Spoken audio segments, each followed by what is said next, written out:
Lílio, o que que faz essa selvageria?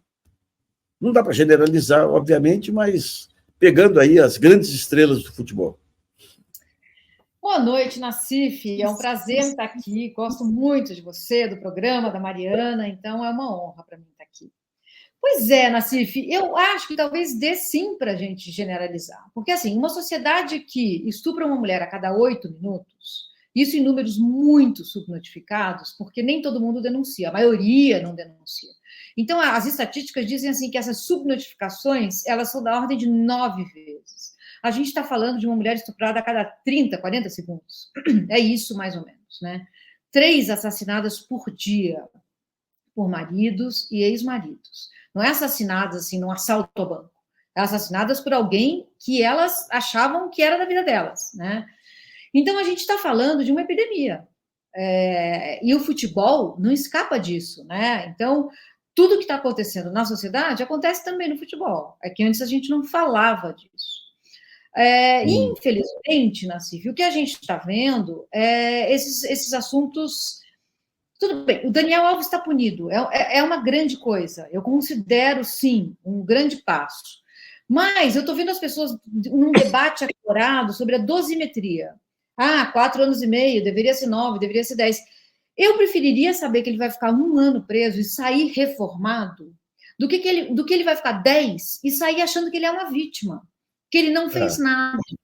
Porque na base, Nassif, a gente, quando nasce, alguém fala assim, é menino e é menina, ali a gente se separa desse assunto. Porque se é menino, o menino vai ser socializado para ser viril, o capital social dele vem de pegar quantas mulheres for preciso, do jeito que tiver que ser. E se é menina, é socializada para fica de perninhas fechadas, bela recatada do lar.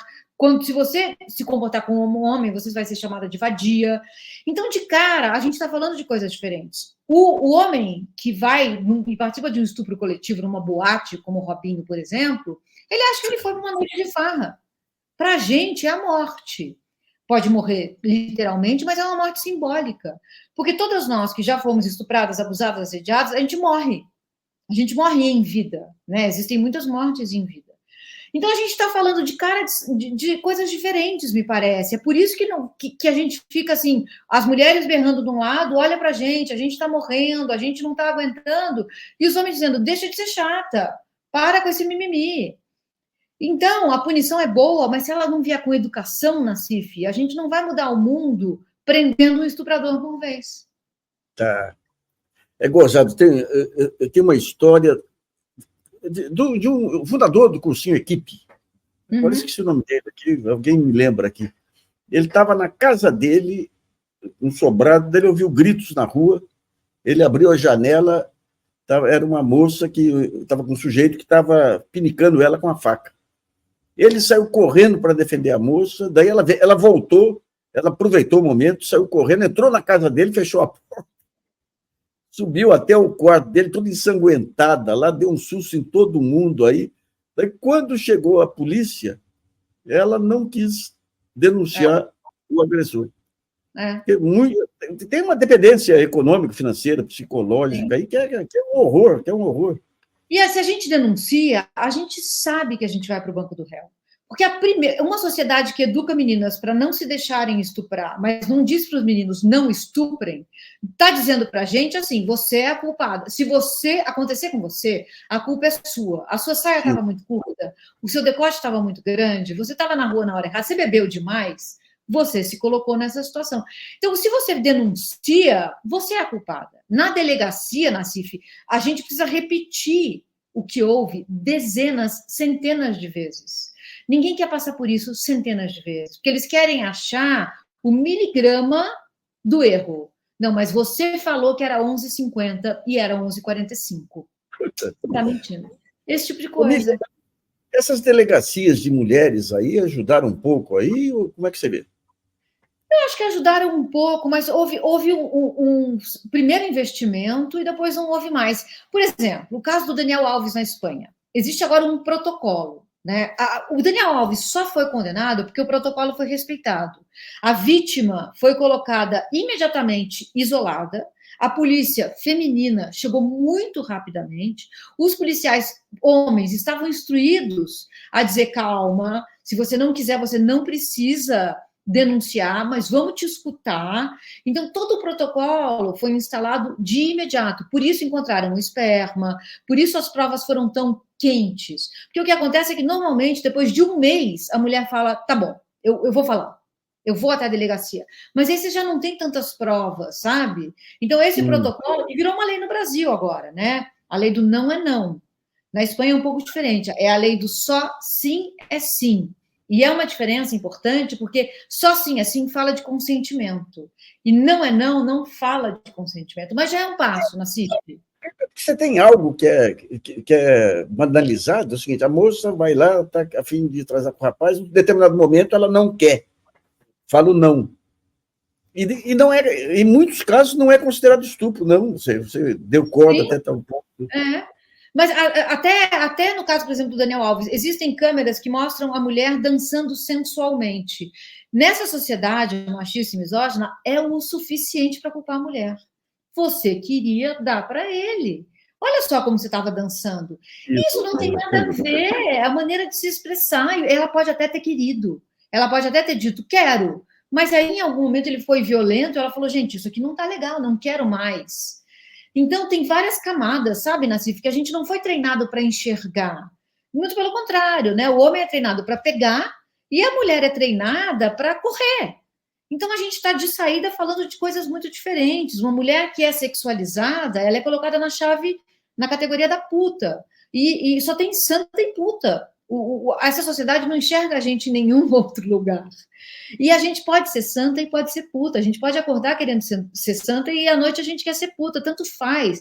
E no meio disso a gente é jornalista, a gente é cronista, a gente é cineasta, a gente é policial. A mulher não é enxergada como um sujeito, e sim como um objeto. Mas isso está dado na formação, né? Por isso que eu advogo não só pela punição, pela educação. Se o Daniel Alves ficar preso 20 anos e sair de lá achando que ele foi uma vítima, não serviu de nada. Não serviu. É melhor prender 2 anos e educar. Tá. Ô, Mila, a gente tem visto aí, de uma forma talvez um pouco superficial, mas, digamos, uma melhoria na percepção sobre o racismo. Você acredita que, em relação às mulheres, mesmo no nível baixo, tem havido uma maior percepção sobre os direitos das mulheres? Nassif, eu acho que mais do que qualquer outro preconceito, o machismo e a misoginia, principalmente, é a camada que une esquerda e direita no Brasil. Por exemplo, sabe, é o tecido que une. Por exemplo, vamos falar do Vini Júnior. Ele está fazendo um trabalho absolutamente memorável, louvável e corajoso na luta contra o racismo. Ele não se pronunciou sobre o Daniel Alves. Ele não emitiu uma nota, como se fosse possível separar a luta antirracista da luta antimachista. Não é, assim como não é possível separar nenhuma das duas da luta anticapitalista. A gente precisa entender como essas lutas, elas estão absolutamente atravessadas umas com as outras. A gente não vai sair disso, ninguém sozinho. A gente vai sair disso sendo explorado. A gente não vai sair disso achando que um sistema como o capitalismo vai... existe capitalismo verde, existe capitalismo cor-de-rosa. Olha só que bonzinho é esse aqui. Ele quer colocar mulheres, tal, o comitê de diversidade do Carrefour, vai agora colocar a mulher como CEO, como se a gente quisesse igualdade de direito de oprimir. Não queremos. A gente precisa se livrar como um todo, sabe? Então, me decepciona, de uma certa escala, ver a luta do Vini Júnior ir até um limite e não cruzar esse limite. Que coisa. Esse caso do Vini Júnior... Mas daí entra um aspecto que caracteriza extremamente o racismo, que é o seguinte: se o sujeito tem traços de branco, ele é aceito. Se tem traços negroides, como é o Vini Júnior, é essa loucura aí dessa violência contra ele aí, né? Como é que você vê a luta dele? Então, é curioso que assim, tem um ditado que eu gosto muito, que é um ditado português, inclusive, que diz assim: os fados convidam a dançar aqueles que estão prontos. Os que não estão prontos, eles arrastam.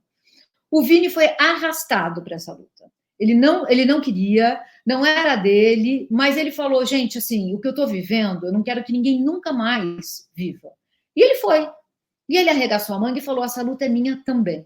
E ele vai a gente percebe o letramento dele crescendo, como ele está orgulhoso de ter tomado esse lugar, como ele sabe que ele está fazendo uma coisa, derrubando muros para quem vem depois dele.